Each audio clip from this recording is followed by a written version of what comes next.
Hello everyone, welcome back to Shajil sir classes. और क्या हाल हैं आप लोगों के? मुझे पूरी उम्मीद है कि बढ़िया होगे और जो पढ़ाया है वो तुमने पढ़ लिया होगा। हम लोग क्या डिस्कस कर रहे थे बेटा?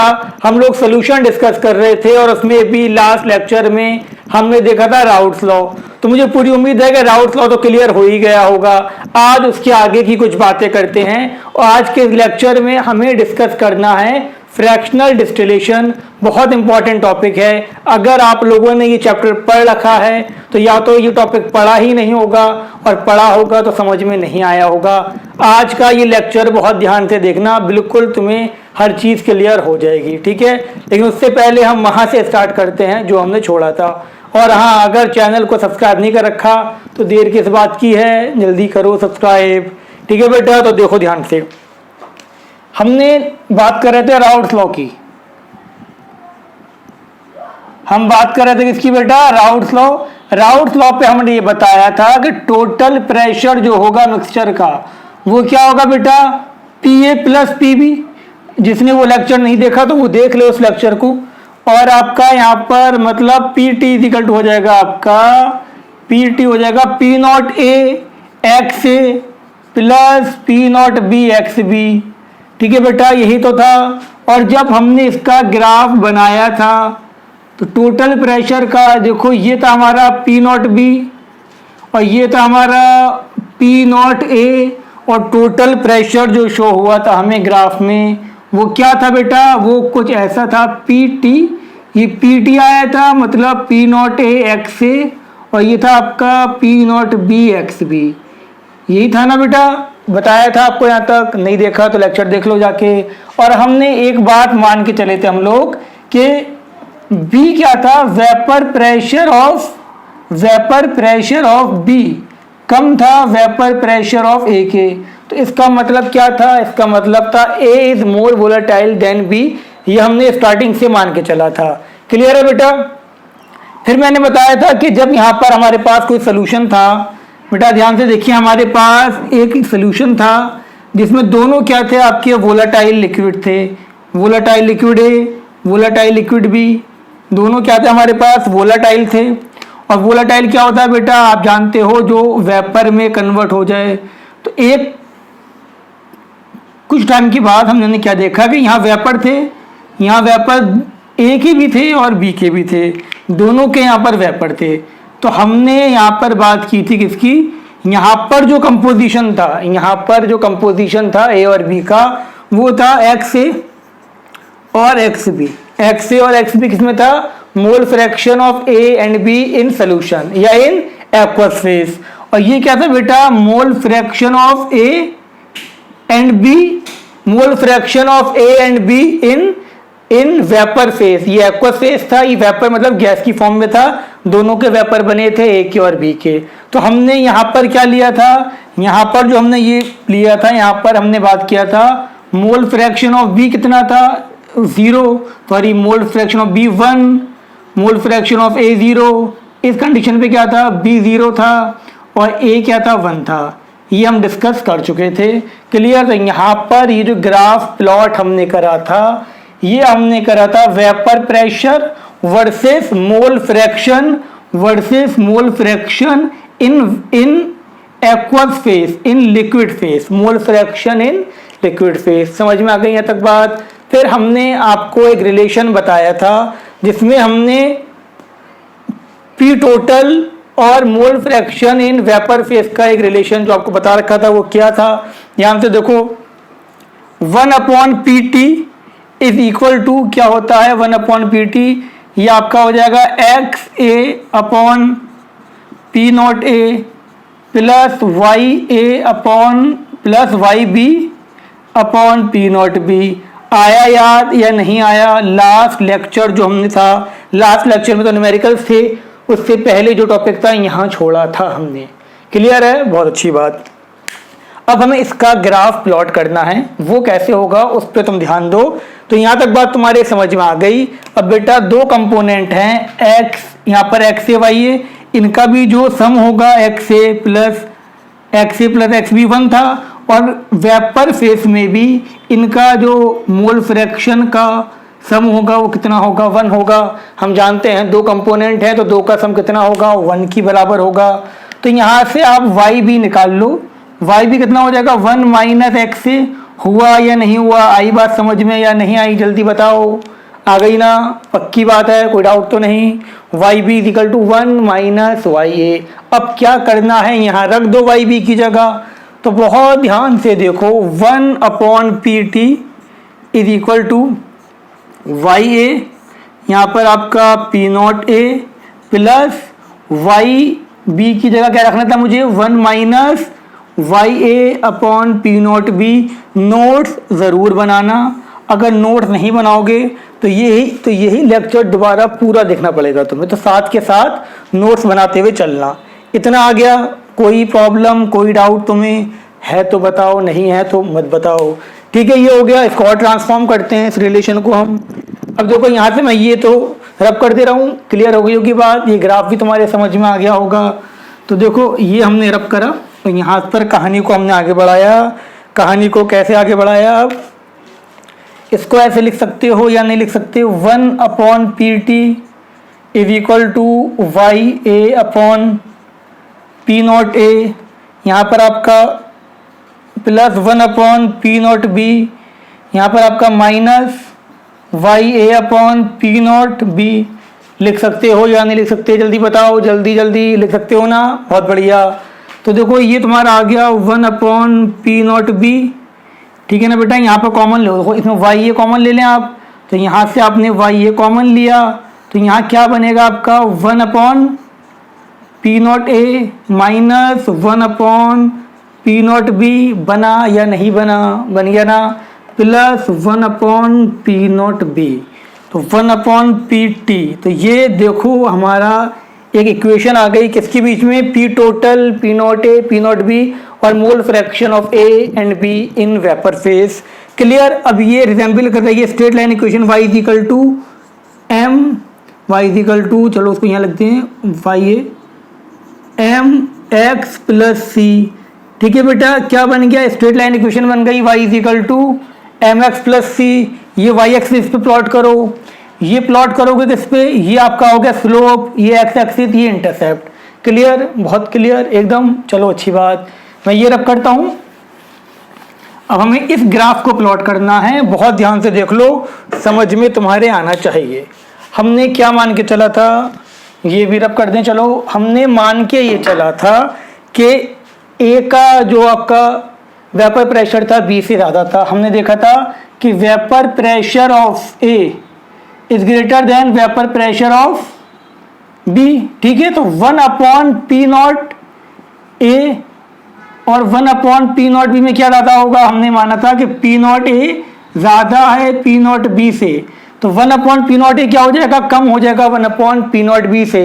बोलो क्लियर है, क्लियर है ना, ठीक है ना। पी नॉट ए ज़्यादा था पी नॉट बी से, तो 1 अपॉन पी नॉट ए क्या हो जाएगा, कम हो जाएगा 1 अपॉन पी नॉट बी से। अब जब 1 अपॉन पी नॉट ए कम है, ये चीज़ कम है, ये चीज़ ज़्यादा है, नेगेटिव चीज़ ज़्यादा है, तो ये पूरी वैल्यू क्या आएगी, नेगेटिव आएगी ना, आएगी या नहीं आएगी, आएगी ना। तो स्लोप क्या हो जाएगा, नेगेटिव हो जाएगा। तो ग्राफ प्लॉट करते हैं अब हम किसके बीच में, बहुत ध्यान से देखो। यहाँ पर हम करते हैं आपका y, यहाँ पर हम लेते हैं वाई बी कितना है बेटा, वाई बी है आपका 1, एक्स ए कितना, वाई ए कितना है, वाई है आपका 0। यहाँ पर आपका वाई बी कितना हो गया 0 और वाई ए कितना हो गया 1। क्लियर, एकदम क्लियर। तो देखो यहाँ पर हमने बात करा, ये हो गया आपका 1 upon P not be. 1 upon P not be ज़्यादा होगा किससे, 1 अपॉन पी नॉट ए से। तो यहाँ पर ग्राफ क्या आ गया आपका, ग्राफ आ गया आपका ये क्या आ गया, 1 upon P not a with negative slope. Clear हो गई यहाँ तक बात, कोई डाउट तो नहीं बेटा आपको, क्लियर। तो ये आपका इंटरसेप्ट हो गया, ये आपका ग्राफ बन गया किसके अंदर, 1 अपॉन पी टी। जब आपका वाई बी क्या था 1 था, वाई बी 1 था और एक्स से क्या था 0 था, तब ये पूरा 0 रखोगे, वाई ए 0 रखोगे। मैं वाई और एक्स में अगर कभी कुछ बोल दूं तुम उसको सीधा कर लेना। क्लियर, वाई ए 0 रख दिया तो क्या आएगा, 1 अपॉन पी टोटल बराबर हो जाएगा 1 upon P not be. Clear. अब जैसे ऐसे वाई ए की वैल्यू बढ़ती रहेगी वैसे वैसे आपका ग्राफ ये आ जाएगा। क्लियर है यहाँ तक? एकदम क्लियर, कोई डाउट तो नहीं? शाबाश। तो ये ग्राफ बनाओ। ये ग्राफ किसमें था? 1/p टोटल का था। और किसका था? Mole fraction in vapour phase. पहले वाला लिक्विड था, mole fraction in vapour phase. अब मुझे इस ग्राफ को कन्वर्ट करना है किसके अंदर? 1/p टोटल ना करके p टोटल में कन्वर्ट करना है। तो देखते हैं उसमें कहानी क्या बनती है। पहले आप ये लिखें,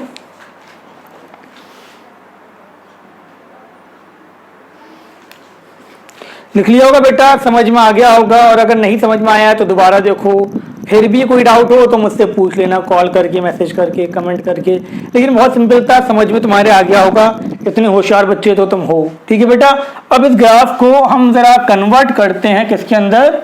इसको हम कन्वर्ट करते हैं Y B versus P total. तो बहुत ध्यान से देखो बेटा, मैं अगर इसको पी टोटल में 1/p टोटल ना करके पी टोटल में मैं अगर इस ग्राफ को प्लॉट करता हूं तो ये मुझे कैसा दिखेगा? ये ग्राफ मुझे कुछ इस टाइप से दिखेगा। ये आपका 1/p टोटल ना करके पी टोटल वेपर प्रेशर मतलब पी टोटल, और यहाँ पर आपका बी कम था तो ये बी, ए ज़्यादा था तो ये ए, तो ये पी नॉट ए, ये आपका पी नॉट बी। यहाँ पर आपका वाई बी कितना है? 1, वाई ए कितना है? 0। यहाँ पर आपका वाई बी कितना है? 0, वाई ए कितना है? 1। ये है mole fraction in vapour phase, इसका ऑर्डर है ये। तो देखो ग्राफ क्या जाएगा तुम्हारा, यहाँ से तुम्हारा ग्राफ जाएगा। अब अगर देखो 1/p टोटल या 1/p कैसा था? स्ट्रेट लाइन था। तो ये कैसा जाएगा बेटा, जल्दी बताओ? ये जाएगा आपका कर्व। तो ये बात तुम्हें थोड़ी सी मैथ से प्रूफ होगी। याद रखना कि अगर डायरेक्टली प्रोपोर्शनल किसकी है? 1/t के, तो इसकी क्या होगा? इनवर्सली प्रोपोर्शनल, और इनवर्सली प्रोपोर्शनल का ग्राफ इस टाइप से जाएगा। बात आ गई समझ में? क्लियर है? मैथ है यहाँ पर, सिर्फ मैथ और कुछ नहीं है। ठीक है ना बेटा? इस ग्राफ को जब इसमें कन्वर्ट करोगे तो ये तुम्हें कर्व ही दिखेगा। क्लियर हो गई यहाँ तक बात? तो ये किसका ग्राफ हो गया? ये तुम्हारा ग्राफ हो गया किसका? P total versus mole fraction in vapour phase. और अभी हमने देखा था एक ग्राफ क्या? पी टोटल वर्सेस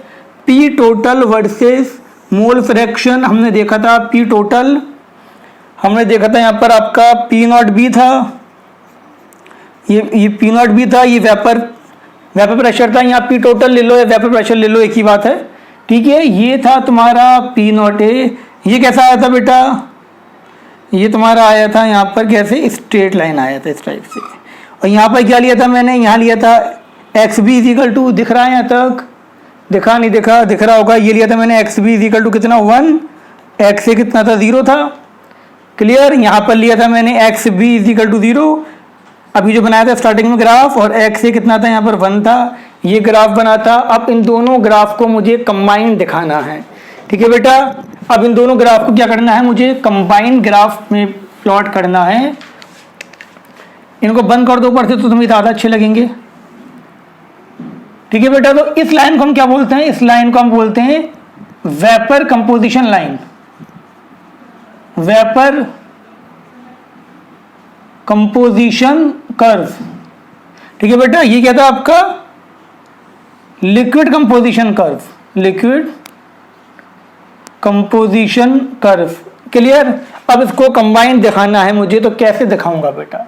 बहुत ध्यान से देखो, अभी तुम्हारे कंसेप्ट बिल्कुल क्लियर हो जाएगा। ये था तुम्हारा पी नॉट बी, ये था तुम्हारा पी नॉट ए। यहाँ से सबसे पहले क्या था आपका? सबसे पहले आप ये देखिए, यहाँ पर हम इसको शो करते हैं तो ये कुछ इस टाइप से था। ठीक है? अब हम इसको वेपर कंपोजिशन कर्व को शो करते हैं। ये आपका इस टाइप से था, ये हो गया आपका पी नॉट ए। तो सुनो अब ध्यान से, सुनो ध्यान से सुनो। तो बेटा इसको अब ध्यान से देखें, ये क्या था आपका? यहाँ पर था प्योर बी, यहाँ पर था प्योर ए। यहाँ पर एक्स है या वाई है नहीं लिखा मैंने, क्यों? यहाँ पर अब दोनों चीज़ों की हम बात कर रहे हैं, तो प्योर बी और प्योर ए। अब देखो ये जो रीजन था, यहाँ पर आपका क्या था? ये वेपर प्रेशर था, ये आपका था लिक्विड, ये था वेपर, और यहाँ पर जो दोनों आपके इक्विलिब्रियम में, जो आपके दोनों यहाँ पर इक्विलिब्रियम में मिलेंगे। हाँ तो बेटा ये ग्राफ समझ में आ गए ना आपके कंप्लीट? हमने पहले इसमें ये ग्राफ क्या था आपका? पी टोटल ये कह सकते हो वेपर फेस, वेपर प्रेशर और mole fraction in vapour face का ग्राफ था। ये ग्राफ किसका था? आपका वेपर प्रेशर और आपका mole fraction in liquid phase का ग्राफ था। दोनों को कंबाइन कर दिया तो हमें ये ग्राफ मिल गया। यहाँ पर आपका लिक्विड कंपोजिशन था, यहाँ वेपर था, यहाँ दोनों इक्विलिब्रियम में होंगे। ग्राफ समझ में आ गया? कोई डाउट तो नहीं? ग्राफ से रिलेटेड क्वेश्चन आ सकता है कि कौन सा ग्राफ क्या शो कर रहा है। तो याद रखो ये जो आपकी स्ट्रेट लाइन थी ये क्या शो कर रही थी आपकी? ये था आपका लिक्विड कंपोजिशन और ये था आपका वेपर कंपोजिशन। वहां दोनों को हमने कंबाइन कर दिया। क्लियर है? बहुत बढ़िया, इसको तुम बना लो। फिर हम डिस्कस करने वाले हैं फ्रैक्शनल डिस्टिलेशन। बेटा अब हम डिस्कस करते हैं boiling point and fractional distillation. तो बहुत इंपॉर्टेंट टॉपिक है, बहुत ध्यान से समझना। ठीक है बेटा, सबसे पहले मुझे ये बताएं आप लोग कि बॉइलिंग पॉइंट क्या होता है।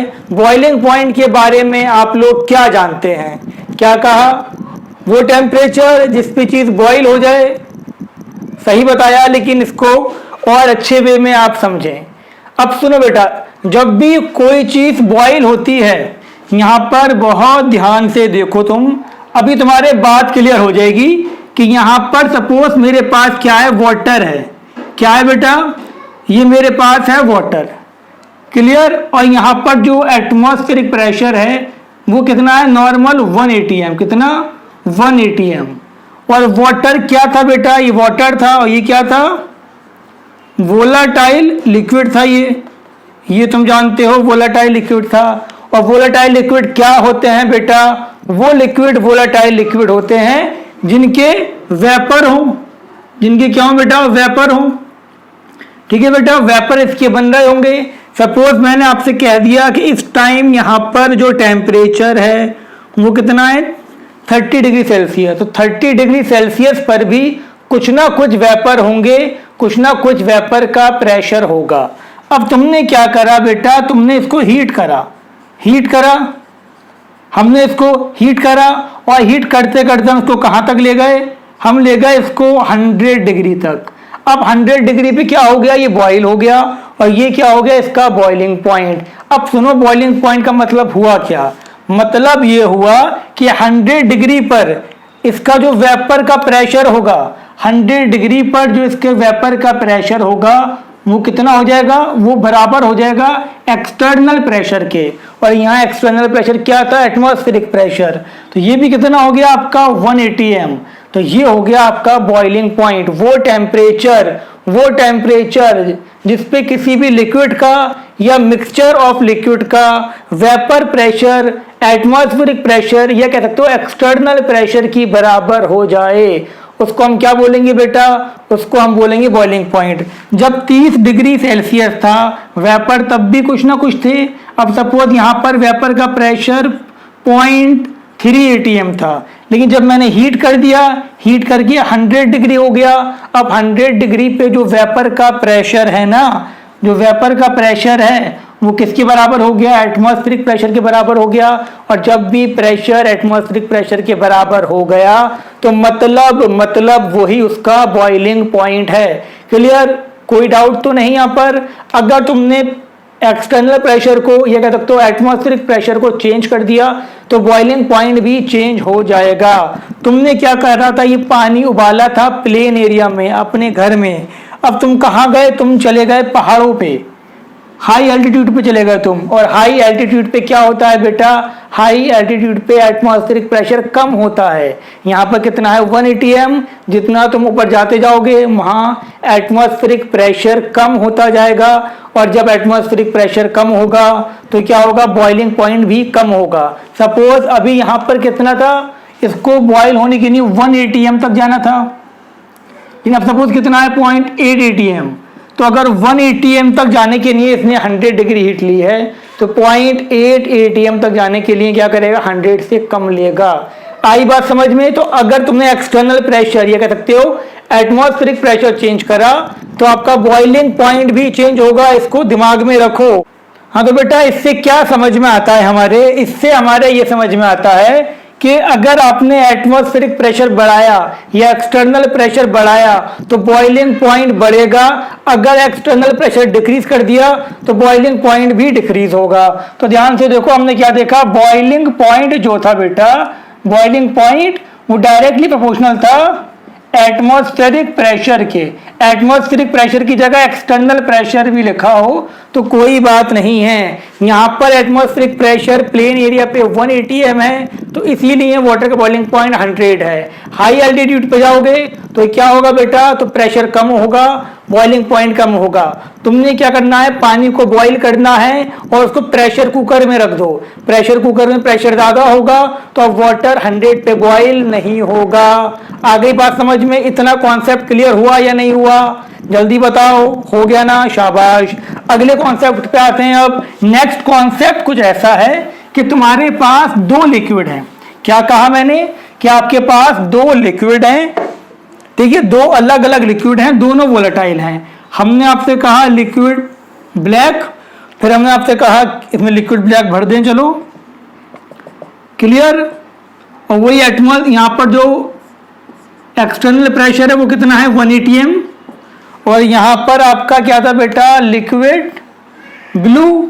अब इसका जो आपका एक्सटर्नल प्रेशर है वो भी कितना है बेटा जी, वो भी कितना है, 1 atm, क्लियर। 1 atm प्रेशर दोनों पे लग रहा है। इतनी बात समझ में आ गई। अब मैंने आपसे कहा ये सपोज ए था, ये आपका बी था, मैंने लिख दिया कि A is more volatile than A is more volatile than B. A B से ज्यादा वोलाटाइल है, और दोनों जो अभी टेम्परेचर हैं वो किस पर है, 30 डिग्री सेल्सियस पर है। अब मुझे ये बताओ किसका वेपर प्रेशर ज्यादा होगा, जल्दी बताओ। जो ज्यादा वोलाटाइल है उसके ज्यादा वेपर बनेंगे, उसके सरफेस मॉलिक्यूल ज्यादा इवेपरेट हो जाएंगे, क्लियर। और जो कम वोलाटाइल है उसके कम वेपर बनेंगे, तो उसका प्रेशर भी क्या होगा, कम होगा। तो 30 डिग्री पे मैंने कहा अगर इसका वेपर प्रेशर 30 डिग्री पर अगर कितना है, 0.3 atm है, तो इसका कितना होगा बेटा, इसका वेपर प्रेशर 0.2 atm, 0.2 या कुछ भी, लेकिन 0.3 से तो कम होगा ना, क्योंकि वो कम वोलाटाइल था, ये ज्यादा वोलाटाइल था। इतनी बात समझ में आ गई, क्लियर। अब तुमने दोनों को हीट करा, तुमने क्या करा, दोनों को हीट करा। अब ये आपका ए वाला, हम ए की बात कर रहे हैं, जैसे ही आपने इसको 100 डिग्री पर हीट करा, इसका जो वेपर प्रेशर था वो इक्वल हो गया किसके, 1 atm के, यानी कि एटमॉस्फेरिक प्रेशर के। अब ये बॉईल करने लगा, ठीक है। अब मुझे ये बताओ क्या ये बॉईल करेगा 100 पे, करेगा या नहीं करेगा, ये 100 पे बॉईल नहीं करेगा, क्योंकि ये कम वोलाटाइल था। इसका 25 डिग्री पे कितना था, इसका 30 पे कितना था बेटा, 0.2 था, इसका 30 पे कितना था, 0.3 था। तो ये 100 तक 1 atm हो गया, ये 100 से ज्यादा पर 1 atm होगा। तो एक बात मुझे और क्लियर हो गई कि जो ज्यादा वोलाटाइल है उसका बॉइलिंग पॉइंट कम होगा, जो कम वोलाटाइल है उसका बॉइलिंग पॉइंट ज्यादा होगा। इतनी बात समझ में आ गई, लिख लेना ये रिलेशन। आसान हो रही है, फिर डिस्कस करते हैं इसके बाद।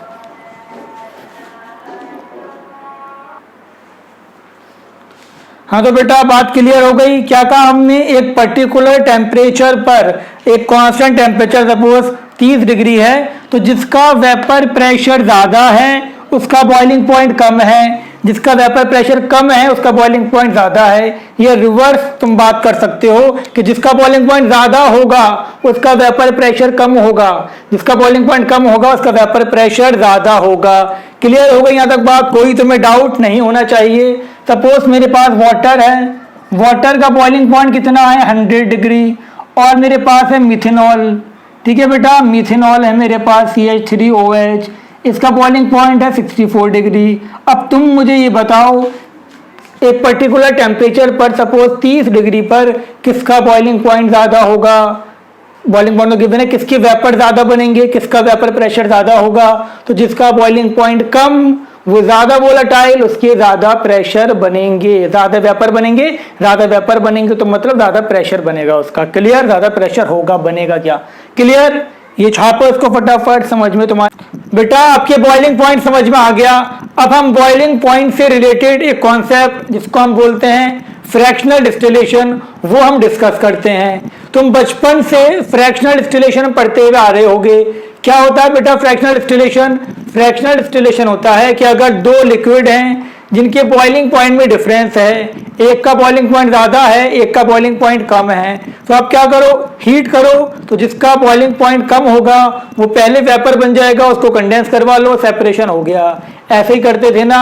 तो बस बचपन में तुम्हें नॉर्मली समझा दिया जाता है और तुम्हें बेवकूफ़ बना दिया जाता है। अब इस टॉपिक को अच्छे से समझ लो ज़रा। तो बेटा यहाँ पर ध्यान से देखो, मैंने दो कंपोनेंट लिए हुए हैं, एक है ए क्या है वाटर, बी क्या है यहाँ पर मिथेनॉल। वाटर का बॉइलिंग पॉइंट 100 डिग्री, मिथेनॉल का बॉइलिंग पॉइंट कितना है बेटा 64 डिग्री। बात आ गई समझ में। यहाँ पर मैंने ए और बी दोनों लिया हुआ है, ए भी लिया हुआ है और बी। ये था ए मतलब वाटर, और यहाँ पर मैंने क्या लिया हुआ है, ये लिया हुआ है मैंने यहाँ पर बी। क्लियर है बेटा। अब यहाँ पर जो मोल फ्रैक्शन ऑफ ए है, मोल फ्रैक्शन ऑफ ए इन किसमें, इन लिक्विड फेज, वो कितना है सपोज 0.7 है, और मोल फ्रैक्शन ऑफ बी कितना है सपोज 0.3 है आपके पास यहाँ पर। ठीक है बेटा, टोटल का 1 होगा। और यहाँ पर जो टेम्परेचर मैंने लिया हुआ है वो लिया हुआ है 30 डिग्री। अब मैंने क्या करा, इसको हीट करा। अब मैंने क्या करा, इसको हीट कर दिया। कितना कर दिया, सपोज मैंने इसको 70 डिग्री तक हीट कर दिया। अब मुझे ये बताओ, जब मैं 70 डिग्री हीट कर दूंगा तो अब ये जो मिक्सचर है, देखो ये जो मिक्सचर है ना, अब ये मिक्सचर आपका 64 पे बॉयल नहीं होगा क्योंकि खाली ये प्योर मिथेनॉल नहीं है। ये 100 पे बॉयल नहीं होगा क्योंकि ये प्योर वाटर नहीं है। इनके बीच में ये कहीं पर बॉयल होगा। क्लियर बेटा। अब जब मैंने इसको हीट करा, तो जब मैंने इसको हीट कर दिया तो ये बॉयल होने स्टार्ट हुआ, और यहाँ पर आपके कुछ वेपर बने। मैंने 70 तक हीट करा तो यहाँ पर कुछ आपके वेपर बनेंगे। ठीक है बेटा, वेपर आपके मिथेनॉल के भी होंगे, और वेपर किसके होंगे, आपके वेपर वाटर के भी होंगे। अब तुम लोग मुझे ज़रा ये बताओ कि यहाँ पर मिथेनॉल के वेपर ज़्यादा होंगे या वाटर के वेपर ज़्यादा होंगे? जल्दी बताओ कौन सी गैस ज़्यादा होगी, मिथेनॉल या वाटर? क्या कहा, मिथेनॉल, बिल्कुल सही। तो याद रखो ये क्या था बेटा, ये वाटर रिच था। ये क्या था, वाटर रिच। वाटर रिच, यहाँ पानी ज़्यादा था, लेकिन यहाँ पर जो ये वेपर बनेंगे ना यहाँ पर, तो ये क्या हो जाएगा आपका मिथेनॉल रिच। तो याद रखना यहाँ पर मिथेनॉल ज़्यादा होगा। इतनी बात समझ में आ गई। अब हमने इस वेपर को यहाँ से यहाँ ट्रांसफ़र करवाया। जब हमने इसको यहाँ से यहाँ ट्रांसफ़र करवाया, अब यहाँ पर जो इसका मोल फ्रैक्शन था वेपर फेस में, वो कितना था बेटा, वो था YA और YB। क्या था बेटा, YA था और क्या था हमारे पास, YB। अभी ट्रांसफ़र होकर यहाँ पर आए, मैंने यहाँ कंडेंसर लगा दिया, जिसकी वजह से क्या हो गया, ये दोबारा क्या हो गया, कंडेंस हो गया। अब जब ये कंडेंस हो गया तो यहाँ पर जो गैस यहाँ पर गैस की फॉर्म में आई थी, अब वो यहाँ दोबारा क्या हो गया, लिक्विड बन गया। ठीक है बेटा, जो गैस थी यहाँ पर वो दोबारा क्या हो गई, आपकी लिक्विड बन गई। अब लिक्विड में यहाँ पर अब भी ए और बी दोनों होंगे। क्लियर हो गई यहाँ तक बात। अब सुनो ध्यान से। अब मैंने ये देखा था कि यहाँ पर YA और YB था, लेकिन यहाँ पर YA कम था, YB ज़्यादा था। सपोज मैंने इसमें मान लिया यहाँ पर जो था आपका YA कितना था, YA क्या था बेटा, composition of A in vapour face. YA suppose आपका था 0.4 और YB कितना था आपका 0.6। यहाँ कितना था YB, यहाँ पर वेपर फेस में, यहाँ पर लिक्विड फेस में YB 0.3 था, यहाँ कितना हो गया 0.6। अब मैंने यहाँ पर इसको कंडेंस करवा लिया। अब जो वेपर यहाँ पर आया है वही तो लिक्विड बना होगा ना। तो यहाँ पर आपका जो यहाँ पर आपका X-A होगा, वो कितना होगा आपका, वो बराबर हो जाएगा आपका YA के बराबर। और YA कितना है आपका 0.4। और यहाँ पर आपका X-B, X क्या था, mole fraction in liquid phase, और डैश मतलब एक बार डिस्टिल होने के बाद। तो यहाँ पर ये हो जाएगा आपका YB के बराबर, और YB कितना था आपका यहाँ पर 0.6 था। क्लियर। फिर से ये नॉर्मल टेम्परेचर पे आ गया क्योंकि हमने इसको वाटर बना लिया। जब वाटर बना लिया तो इसका टेम्परेचर कितना हो गया, अब 30 डिग्री हो गया नॉर्मल जो टेम्परेचर था। लिक्विड बना लिया हमने, फिर हमने इसको हीट करा। अब हमने इसको हीट करा, सपोज हमने इसको हीट कर दिया 65 तक हमने इसको हीट कर दिया।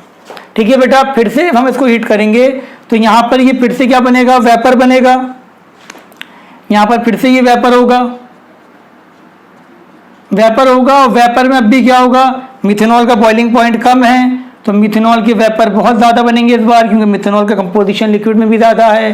तो जब हीट करोगे यहाँ से ये वेपर बना, और यहाँ पर ये जो वेपर बना ए और बी का वेपर बना, यहाँ पर आपका ए और बी का जो वेपर बना, इसको मैंने लिख दिया Y dash A. Y dash A suppose आपका कितना बना, ये बना 0.2 या 0.15, और वाई डैश बी कितना बन गया आपका, वाई डैश बी आपका बन गया कितना, वाई डैश बी आपका बन गया, इसको 0.1 लिख दे रहे हैं, चलो ये बन गया 0.9। ठीक है बेटा, अभी यहाँ पर आपने क्या करा, कंडेंसर लगा दिया, इसको आपने क्या कर दिया, सेपरेट कर दिया, यहाँ पर कंडेंसर लगा दिया, कंडेंसर लगा के लिक्विफाइड हो गए, कंडेंस हो गए। अब यहाँ पर जो ये कंडेंस हुए हैं, यहाँ पर ए भी होगा और बी होगा, लेकिन बी इस बार काफ़ी ज़्यादा होगा। ठीक है बेटा, तो यहाँ पर आपका जो x डबल डैश ए वो कितना होगा, वो होगा आपका y डैश ए की बराबर, मतलब 0.1, और x डबल डैश बी वो कितना होगा बेटा, वो होगा y बी की बराबर, कितना होगा आपका 0.9। तो यहाँ पर अब b काफ़ी है, फिर से तुम इसको हीट कर दो, कितना हीट करो इसको, अब फिर से ये नॉर्मल लिक्विड बन गया, तो मतलब नॉर्मल टेम्परेचर पे ये आ गया।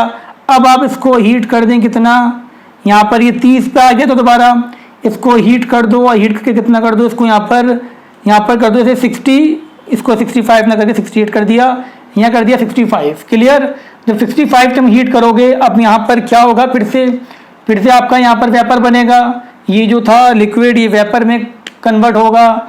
यहाँ पर वेपर ऑफ मिथेनॉल भी होंगे, वेपर ऑफ वाटर भी होंगे, वाटर के बहुत कम होंगे। अब ये यहाँ पर आ गया ये, क्लियर। तो यहाँ पर मैंने क्या देखा, अब यहाँ पर ये y डबल डैश ए कितना रह गया, सपोज 0.02, और y डबल डैश भी कितना हो गया, ये होगा 0.98। इतनी बात समझ में आ गई। ये दोबारा जब कंडेंस होकर यहाँ पर आया, तो यहाँ पर मैंने क्या देखा, यहाँ पर मुझे अप्रोक्सीमेट पूरे का पूरा मुझे यहाँ क्या मिल गया, बी मिल गया। क्लियर, तो यहाँ पर ये सेपरेट हो गया। तो जो सेपरेशन होता है ना बेटा, वो एक स्टेप में नहीं होता, वो मल्टीपल स्टेप में होता है। पहले कुछ सेपरेट हुआ, फिर कुछ, फिर कुछ, फिर कुछ, अल्टीमेट जाते जाते सब सेपरेट हो जाते हैं। यहाँ तक बात आपके समझ में आ गई होगी। ये पूरा क्या था, फ्रैक्शनल डिस्टिलेशन था। और कर लोगे तो 99% प्योर, और कर लोगे तो फिर हो सकता है 100% प्योर मिल जाए। क्लियर हो गई यहाँ तक बात। तो ये पूरा जो मैंने मेथड आपको बताया है, ये फ्रैक्शनल डिस्टिलेशन का मेथड था। मुझे पूरी उम्मीद है आपको ये समझ में आ गया होगा। इसी को अभी हम डिस्कस करेंगे ग्राफ की फॉर्म में। ठीक है बेटा, ये कॉपी कर लो, और याद रखना जो यहाँ पर वेपर का कंपोजिशन होगा वही यहाँ पर लिक्विड का कंपोजिशन होगा, और जो यहाँ पर वेपर का कंपोजिशन होगा वो यहाँ पर लिक्विड का कंपोजिशन होगा, जो यहाँ वेपर का कंपोजिशन होगा वो यहाँ पर लिक्विड का कंपोजिशन होगा। ये इंपॉर्टेंट पॉइंट है, इस पर न्यूमेरिकल बन जाता है। अभी एक आध न्यूमेरिकल इस पर डिस्कस करते हैं, और तो कुछ नहीं रह गया इसके अंदर। ठीक है, इतनी बात क्लियर हो गई, लिख लो इसको फटाफट।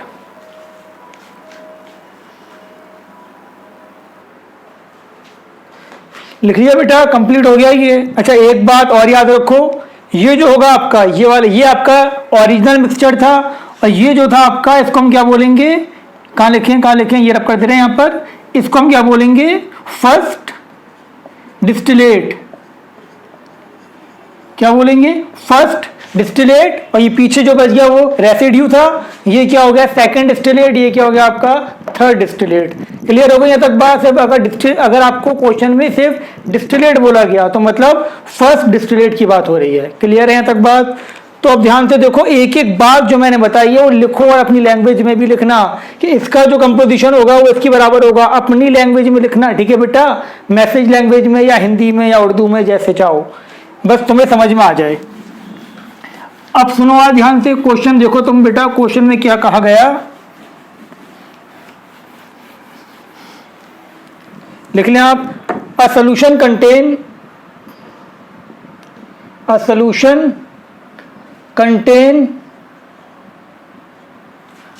To liquid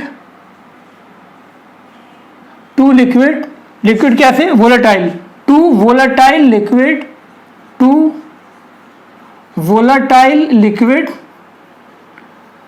liquid A A का जो आपका प्योर वेपर प्रेशर है वो कितना है, पी नॉट ए आपका है सपोज 100 या 200 कर देना है, चलो उसको 200 mmHg, और आपका B two liquid A and B, इसका जो आपका पी नॉट बी है वो है आपका 100 mmHg। क्लियर है बेटा, क्लियर। कंपोजिशन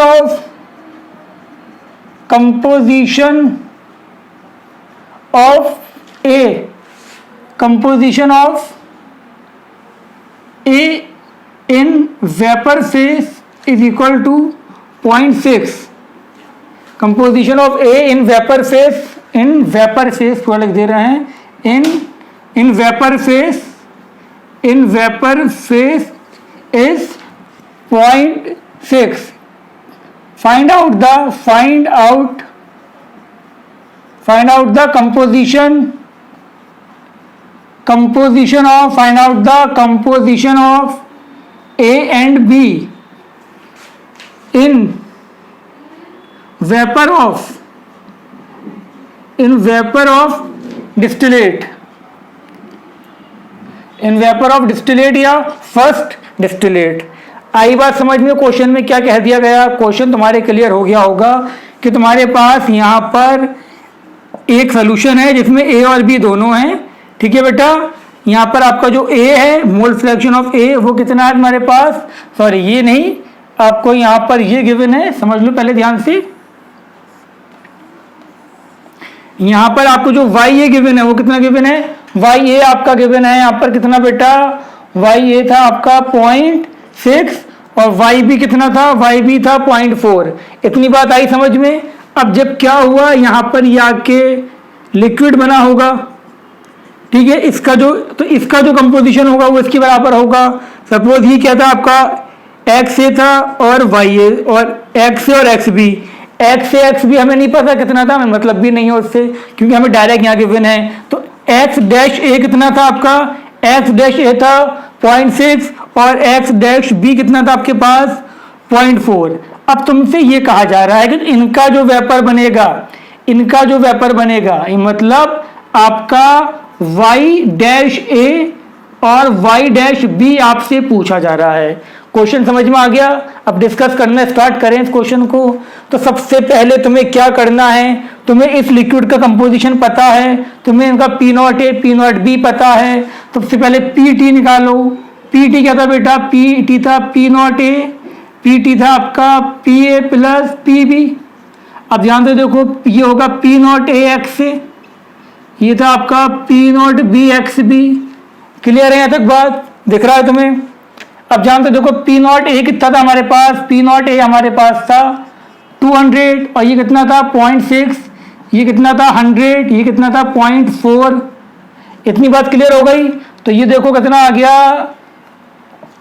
120 आ गया। ये तुम्हारे पास कितना आ गया बेटा, ये तुम्हारे पास आ गया 40 आ गया। कितना हो गया बेटा, ये हो गया तुम्हारे पास 1, टोटल हो गया 180। इतनी बात आगे समझ में। टोटल कितना था बेटा, टोटल था तुम्हारा 180, तो पीटी आपका 180 आ गया। अब इसके बाद तुम्हें एक चीज बहुत अच्छे से पता है कि मुझे अगर वेपर फेस में निकालना है तो कैसे निकालूंगा। ये तो मैंने यहाँ पर डेल्टा नॉ लगा दिया था। अब मुझे अगर वेपर फेस में निकालना है तो mole fraction in vapour face आपका होता है partial pressure of A upon P total. तो पार्शियल प्रेशर ऑफ ए कितना था आपका, ये था 120 अपॉन 180। ठीक है बेटा, सॉल्व करो इससे। कितना हो गया, ये 2 6 12 और ये कितना हो गया आपका 3 से करो ना, 4 अपॉन कितना हो गया, ये 4 अपॉन 6, मतलब ये हो गया आपका 2/3, मतलब ये हो गया 0.66। क्लियर। और ये आपका किसका आ गया था, ये ए का आ गया था। अब मुझे बी का निकालना है, तो बी का कैसे निकालूंगा बेटा, 1 माइनस वाई ए डैश कर दो तो कितना आ जाएगा 0.337। इतनी बात आगे समझ में, कोई डाउट तो नहीं, सिंपल सा क्वेश्चन था। तुम्हें पूरी तरह क्लियर हो गया होगा। बेटा ये लेक्चर ध्यान से देखना, बहुत इंपॉर्टेंट लेक्चर है। तो ये तुम्हें समझ में आ गया कि फॉर्मूले से कैसे निकालेंगे, फ्रैक्शनल डिस्टिलेशन क्या होता है, मल्टीपल स्टेप में होता है, ये भी क्लियर हो गया। अब हम बात करेंगे कि हम ग्राफ के थ्रू फ्रैक्शनल डिस्टिलेशन कैसे एक्सप्लेन करते हैं। ठीक है, ये लिख लो बेटा। अब हम बात करते हैं fractional distillation by the help of this graph. तो ये ग्राफ को देखो बेटा, ये बॉइलिंग पॉइंट का ग्राफ है। ये आपका हमने एक मिक्सचर बना रखा है जिसमें हमारे पास वाटर और मिथेनॉल है, जो हमने अभी बनाया था। तो बेटा ध्यान से देखो, अगर मेरे पास प्योर वाटर है, प्योर वाटर का बॉइलिंग पॉइंट कितना था, 100 डिग्री था, तो ये मैंने यहाँ शो कर दिया, क्लियर। और अगर यहाँ मेरे पास प्योर मिथेनॉल है, इसका कितना था, 64 था। लेकिन जब मैं मिथेनॉल और वाटर को मिला दूंगा तो क्या बॉइलिंग पॉइंट 100 होगा, बिल्कुल नहीं। क्या बॉइलिंग पॉइंट 64 होगा, बिल्कुल नहीं। इनके बीच का कहीं बॉइलिंग पॉइंट होगा और वो डिपेंड करेगा इनके मोल फ्रैक्शन के ऊपर। आई बात समझ में? तो अब बहुत ध्यान से मेरी बात को सुनते रहो। देखो यहाँ पर मैंने एक मिक्सचर बनाया, देखो ध्यान से, यहाँ पर हमने एक सोल्यूशन बनाया, एक मिक्सचर हमने लिया जिसके अंदर हमारा वाटर भी है और मिथेनॉल भी है, जो अभी इससे पहले वीडियो में या इससे पहले ही अभी बताया था आपको। तो यहाँ पर हमने आपसे कहा कि मोल फ्रैक्शन ऑफ वाटर कितना है, 70, और मोल फ्रैक्शन ऑफ मिथेनॉल कितना है, 30। मोल 70 मतलब 0.7 और ये कितना है, 0.3। क्लियर हो गई यहाँ तक बात। टेम्परेचर यहाँ कितना था, टेम्परेचर था यहाँ पर 30 डिग्री। तुमने क्या करा, इसको हीट करा, हीट करके तुमने इसको ले गए कहाँ तक, सपोज हीट करके। ध्यान से देखो बेटा, अब ये जो तुम्हारे पास सोल्यूशन है, तुमसे ये पूछा जा रहा है कि ये कितने टेम्परेचर पे बॉईल होगा, ये कितने टेम्परेचर पे बॉईल होगा, तो ये बताएगा तुम्हें ग्राफ। अब बहुत ध्यान से देखो, सपोज यहाँ पर हमारा कोई कंपोजिशन था जिसमें हमारा XA कितना था, XA था हमारा 0.7, और यहाँ पर हमारा XB कितना था बेटा, XB था 0.3। अब ये पूछा जा रहा है कि ये जो सोल्यूशन है इस कंपोजिशन पे, ये कितने टेम्परेचर पे बॉईल होना स्टार्ट होगा। तो इसको तुम यहाँ मिला दो। जब तुमने इसको यहाँ मिलाया तो यहाँ तुमने क्या देखा, सपोज यहाँ पर तुम्हारा ये आ गया 75 डिग्री। तो अब ये जो बॉईल होगा ना, ये जो सोल्यूशन तुमने बनाया है जिसमें A और B दोनों हैं और कंपोजिशन ये है, तो ये कितने पे बॉईल होना स्टार्ट होगा, ये स्टार्ट होगा 75 डिग्री पे। और इसी पॉइंट को हम क्या बोलेंगे,